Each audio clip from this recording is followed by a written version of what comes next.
war. And we start this programme with some live pictures of Gaza.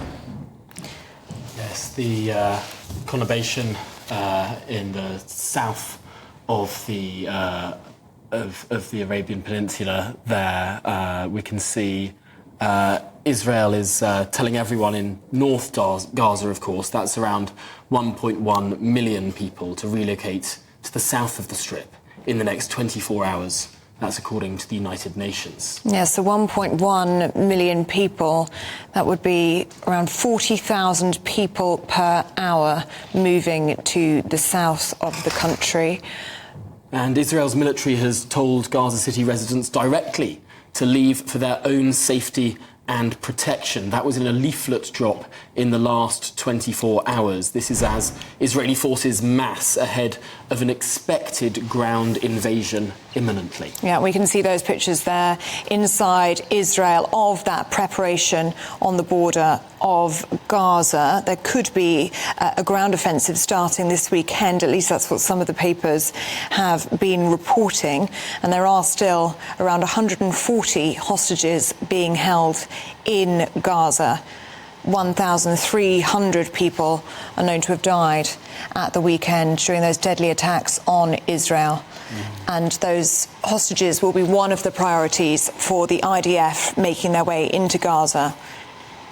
But of course, the United Nations has called on Israel to withdraw its order to evacuate, arguing that it's impossible for Palestinians to fully comply with the warning, and indeed warning themselves of devastating humanitarian consequences.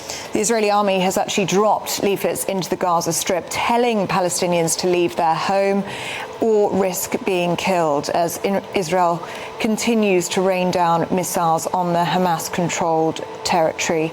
But it must be confusing for the people in Gaza City, especially because Hamas are telling them to stay put. Now, closer to home, the United Kingdom will send 2 Royal Naval vessels and surveillance aircraft into the Middle East in order to bolster security. Well, the Defence Secretary Grant Shapps told GBNews why earlier. Provide surveillance, provide the potential for humanitarian aid, but also to act as a deterrent in the wider region that others who might want to get involved in, at the moment, what is essentially a terrorist organisation having attacked Israel and Israel's response. And we don't want to see other organisations thinking, oh, this is an opportunity to exploit that situation. So Britain's sending that assistance. Well, Grant Shapps there, the new Defence Secretary. Joining us to discuss this in further detail is the former chair of the Defence Select Committee, Tobias Ellwood. Tobias, thank you for making the time for us this morning. First of all, I suppose 2 ships, some surveillance helicopters. Is this anything more than gesture politics? I think it's a start. I think it's very important to show, as Grant Shapps was explaining, an interest. We have a huge amount of influence still in the Middle East. We understand it as well. And I think it's been absolutely right that we stand by Israel. Hamas's intent is very, very clear indeed. War with Israel. Fight using any means, however barbaric, and widen the conflict beyond Gaza.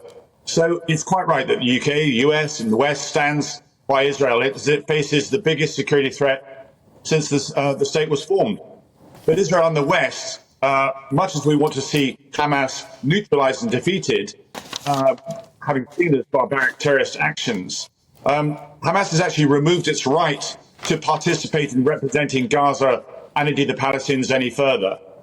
But I make the point that the scale of the planning that Hamas has displayed to date suggests that they are deliberately provoking Israel to launch that ground attack, to enter Gaza. And we are entering uncharted territory. We need to be thinking not just operationally, but strategically too. Not thinking one chess move ahead, but 4 or 5, and recognizing there will be major consequences to a ground attack.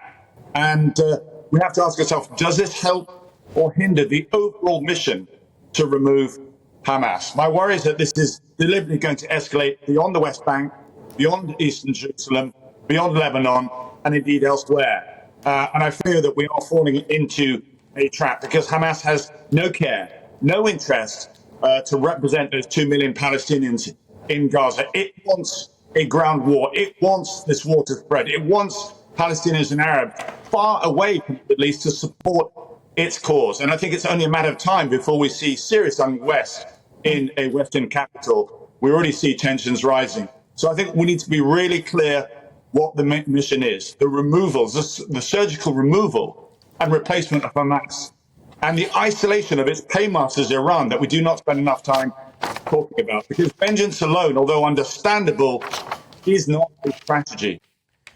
But Mr. Ellwood, Hamas don't wear uniforms, so how can the Israelis distinguish between them and civilians living in Gaza? We're hearing in many of the papers this morning that Hamas terrorists are living in tunnels beneath Gaza, or they're embedded with civilians in high-rise tower blocks. I mean, it's actually going to be impossible, isn't it, to eliminate them? Well, eliminate by force, potentially. There are other slower methods of doing this. And absolutely right, we mustn't deter from that mission. But I make it really, really clear that fighting in built-up areas is the most dangerous form of warfare that favors the insurgent with all the tunnels and systems that they actually have. The Israeli Defense Forces are formidable, there's no doubt about it. But this will be the sort of street fighting that will be so costly. Hamas, as I say, has been preparing for this with their tunnels and their weapon systems. And unless you're going to aerial bomb from height, in which case you're going to destroy 1 million homes, you then own that problem in Gaza afterwards. And if I can just add as well, the rise of extremism, an impressionable young Muslims indoctrinated to join Hamas's cause will escalate. We've seen this. We saw this after 9/11. And in fact, yesterday was the anniversary of the Bali bombing in 2002. My brother was killed there a year after the 9/11 attacks, away from the United States, away from Afghanistan, away from the Middle East, killed in Indonesia. I know this, perhaps even unpopular to say so. Absolutely, I lean in with Israel. I'm pleased what Britain is doing. I'm really concerned that we are being lured into a trap which will have huge consequences for Middle East security and way beyond the Middle East as well. You speak very powerfully about the aftermaths of 9/11, and I'm sorry to hear about your brother. But going further to this escalation idea, to what extent can the finger of blame be pointed at Iran for all of this? Perhaps for coordination, for support militarily, tactically? And to what extent was the potential normalisation of Israeli relations with Saudi Arabia the instigator for all of this chaos?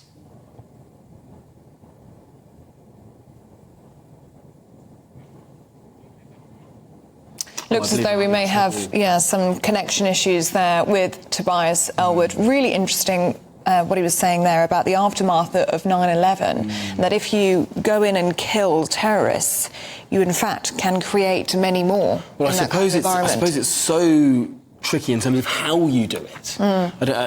There seems to be such international consensus in the Western world that the Israelis have the absolute right to get their hostages back and to target those people who parachuted in to kill innocent civilian people at a music festival, who've been slaughtering babies in their beds, burning Jews alive. Clearly Israel has a right to go in there. The question is, how far do they go, I suppose? And to what extent is that going to create repercussions? To what extent will other countries in the Middle East pour in, and will this grow into a bigger security problem? And Tobias Ellwood there touching upon his concerns, actually. It is a very densely built area, the Gaza Strip, one of the most densely populated areas in the world. And he is very concerned that if there is a ground offensive, the loss of life that there would be on both sides of this conflict. I suppose the question is, are there any good military options, or would it just become a quagmire? And of course, we can remember back 50 years ago, almost the day, the Yom Kippur War, where all of those countries surrounding Israel went in, and then Israel, of course, pushed back. Are we going to see something on that scale? And how would that reverberate around the world? Will that drag in American troops? Will this be something that becomes so much bigger? There are many, many questions which are as yet unanswered.